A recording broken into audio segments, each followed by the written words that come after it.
ഉൽപ്പത്തി പുസ്തകം 47-ാം അധ്യായം. അങ്ങനെ യോസേഫ് ചെന്നു എൻ്റെ അപ്പനും സഹോദരന്മാരും അവരുടെ ആടുമാടുകളും കന്നുകാലികളും അവർക്കുള്ളതെയും കനാൻ ദേശത്ത് ചുമന്നു ഗോശൻ ദേശത്ത് ഇരിക്കുന്നുവെന്ന് ഫറവോനെ ബോധിപ്പിച്ചു. പിന്നെ അവൻ തൻ്റെ സഹോദരന്മാരിൽ 5 പേരെ കൂട്ടിക്കൊണ്ടു ചെന്നു ഫറവോൻ്റെ സന്നിധിയിൽ നിർത്തി. അപ്പോൾ ഫറവോൻ അവൻ്റെ സഹോദരന്മാരോട് നിങ്ങളുടെ തൊഴിൽ എന്തെന്ന് ചോദിച്ചതിനു അവർ ഫറവോനോട് അടിയങ്ങളും പിതാക്കന്മാരും ഇടയന്മാരാകുന്നു എന്ന് പറഞ്ഞു. ദേശത്ത് താമസിപ്പാൻ ഞങ്ങൾ വന്നിരിക്കുന്നു.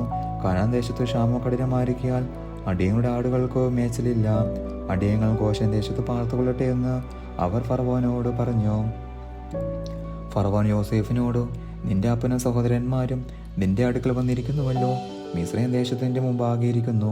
ദേശത്തിലേക്ക് 4 ഭാഗത്ത് നിന്റെ അപ്പനെയും സഹോദരന്മാരെയും പാർപ്പിക്കുക. അവൻ ഗോശൻ ദേശത്ത് തന്നെ പാർത്തുകൊള്ളട്ടെ.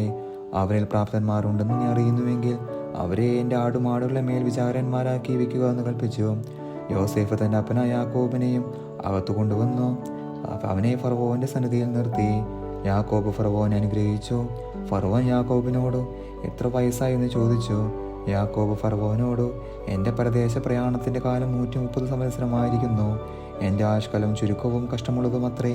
എൻ്റെ പിതാക്കന്മാരുടെ പരദേശ പ്രയാണമായ ആയുഷ്കാലത്തോളം എത്തിയിട്ടുമില്ല എന്ന് പറഞ്ഞു. യാക്കോബ് ഫറവോനെ പിന്നെ അനുഗ്രഹിച്ചു.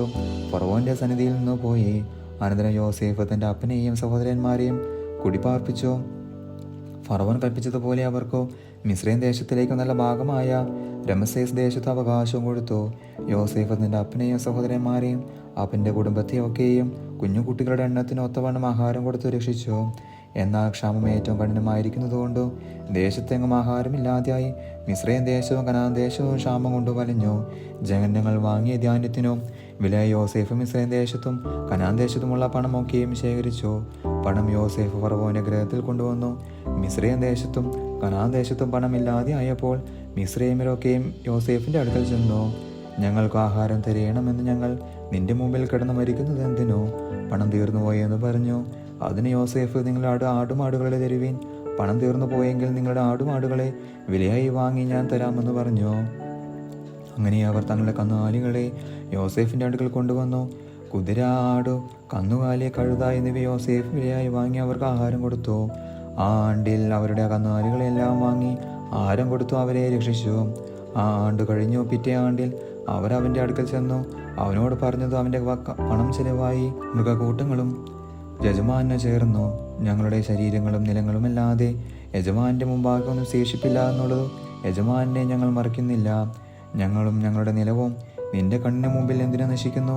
നീ ഞങ്ങളെയും നിലത്തെയും ആഹാരത്തിന് വിലയെ വാങ്ങണം.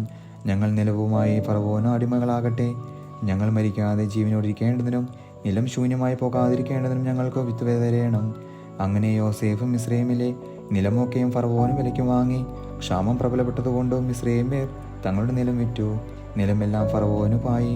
ജനങ്ങളെയോ അവൻ മിസ്രയീം ദേശത്തിന്റെ അറ്റം മുതൽ അറ്റം വരെ പട്ടണങ്ങളിലേക്ക് കുടിനീക്കി പാർപ്പിച്ചു. പുരോഹിതന്മാരുടെ നിലം മാത്രം അവൻ വാങ്ങിയില്ല. പുരോഹിതന്മാർക്ക് ഫറവോൻ അവകാശം കൽപ്പിച്ചിരുന്നു. ഫറവോൻ അവർക്ക് കൊടുത്ത അവകാശം കൊണ്ടോ അവർ ഉപജീവനം കഴിച്ചതിൽ അവർ തങ്ങളുടെ നിലം വിറ്റില്ല. യോസേഫ് ജനങ്ങളോട് ഞാൻ ഇന്ന് നിങ്ങളെയും നിങ്ങളുടെ നിലത്തെയും ഫറവോന് വിലയ്ക്ക് വാങ്ങിയിരിക്കുന്നു. നിങ്ങൾക്ക് വിത്ത് വിത നിലം വിതച്ചു കൊള്ളുവീൻ. വിളവെടുക്കുമ്പോൾ നിങ്ങൾ ഫറവോന് 5 കൊടുക്കണം. 4 ഓഹരിയോ വിത്തിനു വിത്തായിട്ടും നിങ്ങൾക്ക് നിങ്ങളുടെ വീടുകളിലുള്ളവർക്കും നിങ്ങളുടെ കുഞ്ഞുകുട്ടികൾക്ക് ആഹാരമായിട്ട് നിങ്ങൾക്ക് തന്നെ ഇരിക്കട്ടെ എന്ന് പറഞ്ഞു. അതിനവർ നീ ഞങ്ങളുടെ ജീവനെ രക്ഷിച്ചിരിക്കുന്നു. യജമാനു ഞങ്ങളോട് ദയുണ്ടായാൽ മതി.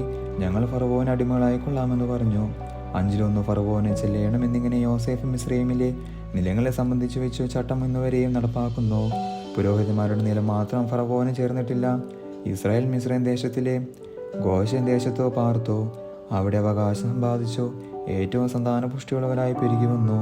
യാക്കോബ് മിസ്രയീം ദേശത്ത് വന്നിട്ടോ 17 സംവത്സരം ജീവിച്ചിരുന്നു. യാക്കോബിന്റെ ആയുഷ്കാലമൊക്കെയും 140 സംവത്സരമായിരുന്നു.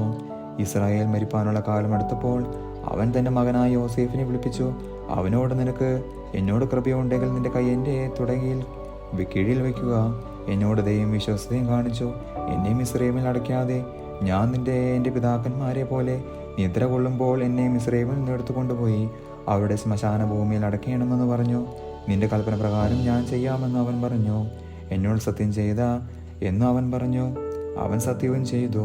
അപ്പോൾ ഇസ്രായേൽ കട്ടിലിൻ്റെ തലയ്ക്കൽ നമസ്കരിച്ചു. ദൈവമേ സ്തുതിയോഗ്യമാവുന്നു. Barak more. ആമേൻ.